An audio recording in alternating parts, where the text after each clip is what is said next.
नमस्कार, बहुत स्वागत है आप सभी का। फर्स्ट इंडिया न्यूज़ देख रहे हैं आप। आपके साथ मैं हूं इंदु राठौड़। खास मुलाकात में आज हमारे बीच में एक ऐसी पर्सनालिटी है जिनके बारे में हम चर्चा करें और जिनके बारे में अगर हम बात करें तो सच में शब्द कम पड़ जाएंगे। आज मेरे साथ में हैं डॉक्टर अरुण शर्मन। ये देखिए, एक्टिविस्ट हैं, उसके अलावा अगर हम बात करें फोटोग्राफर हैं और समाज के लिए हमेशा प्रयास ये करते रहे। इनकी जर्नी इतनी खूबसूरत लेकिन संघर्ष से भरी, लेकिन समाज के लिए इन्होंने एक चीज़ ठानी है, इन्होंने ये ठाना है कि कुछ करके दिखाना है।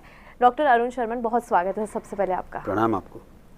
आपकी जर्नी की अगर मैं बात करूँ, जितनी खूबसूरती दिखाई देती है दूर से, पास से देखते हैं तो लगता है कि आपने बहुत कोशिश भी की है समाज के लिए और न जाने कितने प्रयास आपने किए। कहाँ से शुरुआत की आपने? सबसे पहली बात यह है कि समाज ने मुझे बहुत दिया है, मैं संपूर्ण ऋण उतार नहीं सकता। मेरे बचपन से आज तक हर कदम पर अद्वितीय, अतुलनीय, अद्भुत सहयोग मिला है मुझे, अनजान लोगों से, पहचान लोगों से, परिवार से, अपने घर से। तो मैं सोचता हूँ कि मेरा अब ये दायित्व है कि मैं जिस जगह भी खड़ा हूँ, जहाँ पर भी हूँ, अपना कुछ तो ऋण उतारूँ समाज के प्रति। भले ही मेरी पैदाइशी जोधपुर हुई, मेरी परवरिश कलकत्ता मतलब कोलकाता, मुंबई मतलब बॉम्बे, किंतु अंत पर्यंत मैं रणछोड़ की तरह से जंगलों में आके छुप गया। और जंगलों ने मुझे जो दिया है, मैं सोचता हूँ मेरे जीवन की सबसे बड़ा उपहार है। आप बहुत वही बात है कि ये व्यक्तित्व होता है किसी इंसान का कि आप इसे उपहार के तौर पर लेते हैं, क्योंकि आपकी जड़ें अलग अलग जगह से जुड़ी रही, लेकिन आपने चुना माउंट आबू को, जिसका आज नाम बदल चुका है। लेकिन चूंकि हम इससे पहले जब बात कर रहे थे तो आप बता रहे थे कि उसके लिए आप लगातार प्रयास करते हैं। उस जगह से आपका क्या जुड़ाव? क्योंकि आप मुंबई रहे, आप बता रहे हैं कि आप कलकत्ता से भी बिलोंग करते हैं, जोधपुर से भी आपकी रूट्स कनेक्ट हैं, लेकिन उस जगह को चुना आपने? आपने नाल का नाम सुना होगा, अंग्रेजी में कहते हैं अम्बिलिकल कॉर्ड। जी। कहीं ना कहीं कुछ जुड़ जाता है। 1917 में मेरे दादा साहब, मेरे पिताजी के पिताजी, महेंद्रगढ़ कनीने खास से स्थानांतर होकर अर्बुदांचल अर्थात अर्बुदारण्य, जिसको आप नाम बदल गया है, वहाँ पे आए थे और वहीं पर उनका देहांत हुआ 1950 में। तो सब वहीं रह गए। तो वो ऐसा स्थान था जिसको चुनना मेरे लिए मुश्किल था, किंतु इस स्थान ने मुझे चुन लिया, मुझे गोद ले लिया और मुझे अपना लिया। तो मैं तो ये कहूँगा कि मैं स्वयं नहीं आया हूँ, अर्बुदांचल ने मुझे गोद ले लिया है। इस जगह की मैं बात करूं क्योंकि आपका एक विजन भी है इस जगह के लिए कि आपको आगे जाकर भी बहुत सारी चीज़ें जो हैं वो करनी है। लेकिन सबसे इम्पॉर्टेंट बात यहाँ पे मैंने आपकी जर्नी में नोटिस की, क्योंकि आप खुद एक पोएट भी हैं और आप कई सालों से रोज़ एक कविता लिखते हैं। शब्दों की बात करें, शब्द कम पड़ जाते हैं, लेकिन कहते हैं कि अगर आपके पास भाव है तो वो शब्दों के माध्यम से समाज तक पहुँचते भी हैं। ये कहाँ से शुरुआत हुई और अभी तक कितनी कविताएँ जो हैं वो आपने दी हैं हम सभी को? मान्यवर, शैशव काल से मैं कविताएं मुझे रचती हैं, मैं कविता नहीं लिखता हूँ। कविताएं अवतरित होती हैं और मैं उनको लिपिबद्ध करता हूँ। मैं जब अर्बुदांचल आ गया अर्थात अर्बुदारण्य आ गया और जब यहाँ पर इंटरनेट आ गया, जो आज की देन है, और जब मुझे पहली बार ईमेल मिल गया, तो मैंने सोचा कि मैं अकेला ही कविताएं रच रहा हूँ, इतने सालों से कविताएं मुझे रच रही हैं, अब हम पूरी विश्व के साथ गुफ्तगू करें। और उस वार्तालाप के अंदर मैं रोज़ एक कविता लिखता हूँ और विश्व के 4000 ईमेल पर भेजता हूँ, ब्रिस्बेन से लेकर मैक्सिको तक। तो कह सकते हैं कि आपकी जो कविताएं हैं वो न जाने कहाँ कहाँ तक पहुँची। आपके भाव, आपके शब्द हम सभी के लिए प्रेरणादायक भी हैं। लेकिन मैं अगर बात करूँ, क्योंकि आपने पोएम्स की बात करी कि आपने कहाँ से शुरुआत की और समाज में आप लगातार कोशिश कर रहे हैं, लेकिन आपकी जर्नी इतनी नहीं है, आपकी जर्नी इससे बढ़कर है। आपका कनेक्शन फोटोग्राफी से भी है, हम देखते हैं आप अच्छे पेंटर भी हैं। तो बहुत सारी चीज़ें, एक इंसान में इतनी सारी चीज़ें कैसे आ सकती हैं? आपने कभी बढ़िया सा मोबाइल फ़ोन देखा है? उसमें फैक्ट्री सेटिंग होती है, उसको आप नहीं छेड़ सकती। मेरी भी फैक्ट्री सेटिंग मेरी माँ ने डीएनए में लिख के दिया था। मेरी माँ ने मुझे डीएनए पे, मेरे पिता ने मेरे डीएनए पर लिखा था कि पुत्र, ये तुम्हारे लिए है और तुम इसका सदुपयोग समाज के लिए करना। और मैं, चाहे वो फोटोग्राफी हो, चाहे पेंटिंग हो, चाहे थिएटर हो, चाहे साहित्य हो, चाहे टाइम्स ऑफ इंडिया अहमदाबाद में मेरा स्तंभ हो, मैं ये सारा का सारा समाज के लिए और अर्बुदांचल के लिए करता हूँ और मुझे बहुत आनंद आता है। आपने चूंकि टाइम्स ऑफ इंडिया का भी जिक्र किया, आप उससे लंबे समय से जुड़े हुए हैं। 21 वर्ष से जुड़ा हुआ जी। उसमें कॉलम की जब हम बात करते हैं, उसमें क्या खास रहता है, क्या अलग होता है? एक ही चीज़ रहती है, अर्बुदांचल, उसकी सुंदरता, उसकी भव्यता, उसका गौरव, वह अद्वितीय अतुलनीय है विश्व में। आज आपके माध्यम से, मैं आपकी अनुमति से पूरे विश्व को और जयपुर को विशेषकर और आपके सारे दर्शकों को ये बताना चाहूँगा कि अर्बुदांचल के भी एक पहाड़ी स्थल नहीं है राजस्थान में, वो जलाशय नहीं है, वो विश्व के सबसे पुरानी थाती है, 3.3 अरब वर्ष पुरानी। इससे पुराना धरती पे कुछ नहीं है। वहाँ पे सी ऑफ थाइसिस था, उसमें ज्वालामुखी फूटा और उसमें से जो पहला पुत्र निकला धरती का वो अर्बुदांचल था, जिसका वर्णन आपको वेदों में मिलता है अर्बुदारण्य, जिसका वर्णन आपको पुराणों में मिलता है अर्बुदांचल।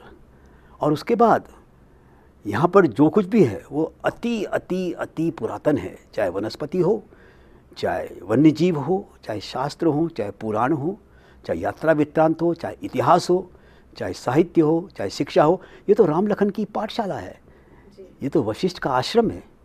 वशिष्ठ जब नाराज़ हो गए अयोध्या में विश्वामित्र से, वो यहाँ आ गए और उनके शिष्य यहाँ आ गए। इसलिए मैं इसको कहता हूँ राम लखन की पाठशाला। मैं कैसे कहता हूँ? राम लखन की पाठशाला, राम लखन की पाठशाला, नंदीवर्धन ने जिसका अर्बुदांचल नाम डाला, राम लखन की पाठशाला। ऐसी जगह है, ये विश्व की पाठशाला है। एक बात इसमें मैं कहूँगी कि अभी तक जितनी बात हमने की उसमें आपके शब्दों को भी सुना, लेकिन ये सुनने के बाद कहूँगी कि आपकी आवाज़ में भी जादू है। ये आवाज़ मेरी नहीं है, ये मेरी माँ की आवाज़ है। Her mother's voice, her master's voice था एक, मैं her mother's, his mother's voice. मैं अपनी अम्मा की, अपनी माँ की आवाज़ हूँ, जिसने मुझे ये दी और जिसने मुझे आनंद दिया, मुझे इससे धनी बना दिया। क्योंकि हर आदमी गाना चाहता है, हर आदमी चित्र बनाना चाहता है, हर आदमी थिएटर करना चाहता है, हर आदमी कुछ ना कुछ लिखना चाहता है। और जब उसकी अम्मा उसे दे देती है कि पुत्र जाओ और करो।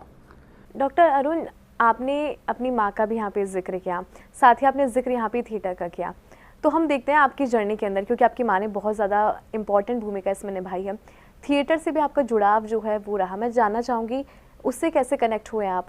मेरा बचपन हिंदुस्तान के मक्का में गुजरा, रंगमंच के मक्का में, बंगाल में, और वहाँ से मुझे लत पड़ गई रंगमंच की। और मैं ये मान के चलता हूँ कि रंगमंच जो है वो संपूर्ण कला है। बिल्कुल सही बात है। उसमें आर्किटेक्ट भी होता है, उसमें संगीत भी होता है, उसमें नृत्य भी होता है, उसमें संवाद भी होता है, उसमें कॉस्मेटिक भी होता है, पता नहीं क्या क्या होता है। और मैं नाटक लिखने लगा। आपको जान के अच्छा लगेगा कि मैं जब 5वीं कक्षा में था तो मैंने पहला नाटक लिखा था। और अपने घर में, स्टैंडर्ड में, जी, मैंने अपने घर में अपने सब लोगों को मिलाकर दिवाली पर सारे मोहल्ले के लोगों को बुलाकर वो किया था। और वो करते करते मैं यहाँ आ मैं गया। आपको रोकना चाहूँगी कि वो 5वीं कक्षा वाला अरुण जो है उसके क्या भाव थे जब वो अपना पहला नाटक लिख रहा था? वो बालक था, वो बड़ा खुश था, वो चाहता था कि उसकी आवाज़ सुने, कोई उसके नाटक सुने, उसका निर्देशन देखे। और हमने अपने घर के अंदर मंच बनाया, उस मंच पे जितने आस पड़ोस के बच्चे थे उन सबको उसका प्रतिभागी बनाया, और उन प्रतिभागी बनाकर हमने एक छोटा सा नाटक किया। वहाँ से आपने शुरुआत की? वहाँ से मेरा पहला नाटक है। और उसके बाद मैंने हिंदी और अंग्रेजी में बहुत सारे नाटक लिखे हैं। उसमें एक मेरा विशेष नाटक है रिडीमर ऑफ गॉड्स, जो मैं मान के चलता हूँ वीर होता है, परम वीर होता है, अति वीर, उसके नाम कहीं नहीं था। आपको जान के आश्चर्य होगा, आप भी पढ़ी लिखी हैं, आपने भी स्नातक किया है, आपने भी इतिहास पढ़ा है, किंतु महाराज सुल्तान का नाम आपने कहीं नहीं देखा। बिल्कुल। जब सबसे पहले मुझे ये नाम पड़ा, मैं भी नहीं माना, मैं इतिहास का छात्र नहीं हूँ, मैं एक डॉक्टर हूँ, चिकित्सक हूँ, मेरे मेडिसिन, सर्जरी, गायनी, ये सब मेरा विषय है। किंतु जब इसको देखा, धीरे धीरे जब इसके बारे में जानने लगा, तो मैंने कहा मैं उस जगह पर हूँ जो कि विश्व की सबसे पुरातन विरासत नहीं है, मनस्तु, वो ऐसे ऐसे लोगों की जगह है जहाँ अतुलनीय लोग हो, जैसे राम लखन आए वहाँ पर, और महाराज सुल्तान अब दूसरा उनके साथ जुड़ता है। एक बहुत महत्वपूर्ण बात, हम कहते हैं अकबर द ग्रेट, हम अकबर द ग्रेट उसे क्यों कहते हैं? वो अपने ज़माने का एक ऐसा शहंशाह था, एक ऐसा बादशाह था, कहते हैं इतिहासकार, जो कभी नहीं हारा। यहाँ पे गलती हो गई, ये हम ढूंढ निकाला है।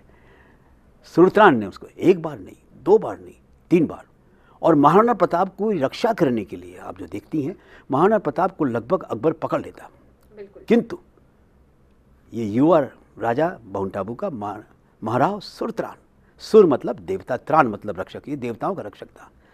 इसने अपने प्रधानमंत्री वजह और अपने सेनापति समर से कहा कि कुछ भी हो, राजपूताना के शेर को ढूंढ के ला, अकबर के हाथ में नहीं पड़ना चाहिए। और अरावली जंगल थे, उनको ज़्यादा परिचय था, वो ले आए और उन्होंने लाकर वहाँ पे एक बहुत ही गहन, बहुत दूर बस्ती से एक बहुत गहना जंगल है, उसका नाम है शेर गाँव। 1577 से लेकर 1579 तक उनको वहाँ रखा। और 1583 का जो दत्तानी युद्ध है वो अतुलनीय है।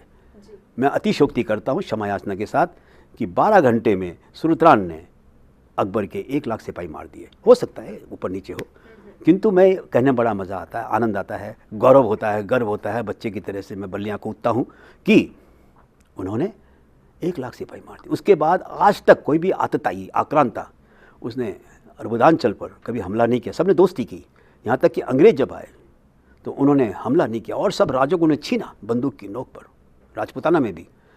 किंतु माउंट आबू पे उन्होंने लंदन दोस्ती की, उन्होंने लंदन में राजा को बुलाया, उससे दोस्ती की कि हमें इतना बड़ा टुकड़ा चाहिए, 16 वर्ग मील, अब किलोमीटर हो गया है, वही माउंट आबू जहाँ हम रहते हैं।